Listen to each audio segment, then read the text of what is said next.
कभी सोचा है कि आर्टिफिशियल इंटेलिजेंस मतलब एआई जैसी जबरदस्त ताकतवर टेक्नोलॉजी को नैतिक रूप से कैसे संभाला जाए? आज हम इसी बड़े सवाल की पड़ताल करने वाले हैं और वो भी एक मिडिल स्कूल के छात्र के प्रोजेक्ट के जरिए। चलिए देखते हैं। यही वो सवाल था जिसने एक छात्र को सोचने पर मजबूर कर दिया। और सच कहूं तो यही सवाल हम सबको उनकी इस खोज की यात्रा से सीधे जोड़ भी देता है। तो चलिए इस पूरे विषय को उस छात्र की नज़रों से ही समझते हैं। उनका नज़रिया इसे एक बहुत ही पर्सनल और दिलचस्प कहानी बना देता है।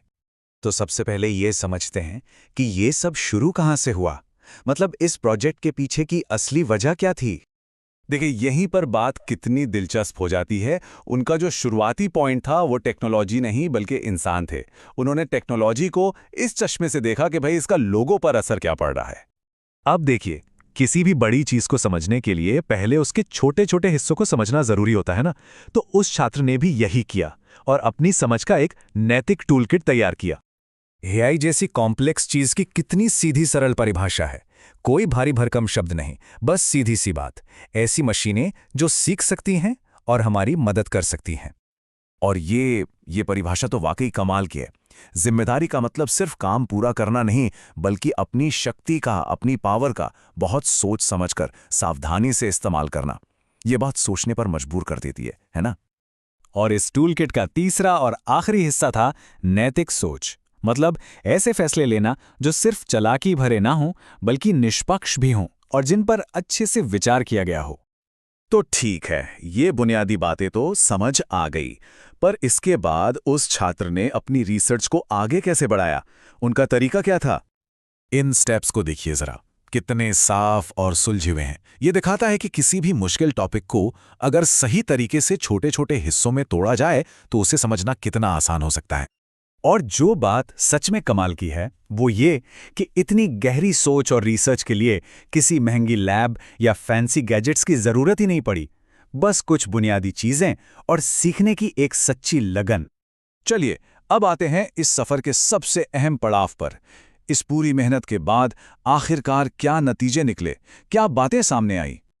ये पहली और शायद सबसे बड़ी सच्चाई है। देखिए, टेक्नोलॉजी अपने आप में अच्छी या बुरी नहीं होती, वो तो बस एक औजार की तरह है।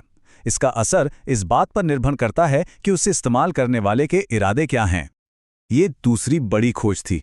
हम किसी भी टेक्नोलॉजी पर तभी भरोसा करते हैं जब हमें ये यकीन हो कि उसे बनाने और चलाने वाले लोग सही और गलत के बारे में सोचते हैं। नैतिकता के बिना विश्वास कभी बन ही नहीं सकता। और ये तीसरा ऑब्जर्वेशन कि सिर्फ टेक्नोलॉजी का तेजी से आगे बढ़ना काफी नहीं है। समाज को, हमारे नियमों को, हमारी सोच को भी उसके साथ कदम से कदम मिलाकर चलना होगा, वरना संतुलन बिगड़ जाएगा। और इन सभी ऑब्जर्वेशंस का जो सार है वो इस एक लाइन में छुपा है: बिना जिम्मेदारी के गाइडेंस के टेक्नोलॉजी की ताकत फायदे से ज्यादा नुकसान कर सकती है। यही इस पूरी खोज का निचोड़ है। तो इन सब बड़ी बड़ी बातों का हमारी रोजमर्रा की जिंदगी से क्या लेना देना है? चलिए इन आइडियाज को कुछ असली दुनिया के उदाहरणों से जुड़कर देखते हैं। चाहे स्कूलों में एआई का इस्तेमाल हो या भविष्य में नौकरियों का सवाल हो या फिर सोशल मीडिया का जिम्मेदार उपयोग, ये सारी बातें उस छात्र के प्रोजेक्ट को सीधे हमारी जिंदगी से जोड़ देती हैं। ये सोच आज की move fast and break things वाली मानसिकता को सीधी चुनौती देती है। असली तरक्की का मतलब सिर्फ रफ्तार नहीं होता, बल्कि सही दिशा में जिम्मेदारी के साथ आगे बढ़ना होता है। और अंत में ये सबसे गहरा सबक, एक आखिरी सच जो इस पूरी यात्रा का निचोड़ है: टेक्नोलॉजी इंसानों के लिए बनी है, इंसान टेक्नोलॉजी के लिए नहीं। उसे हमेशा हमारा सेवक ही रहना चाहिए, हमारा मालिक नहीं।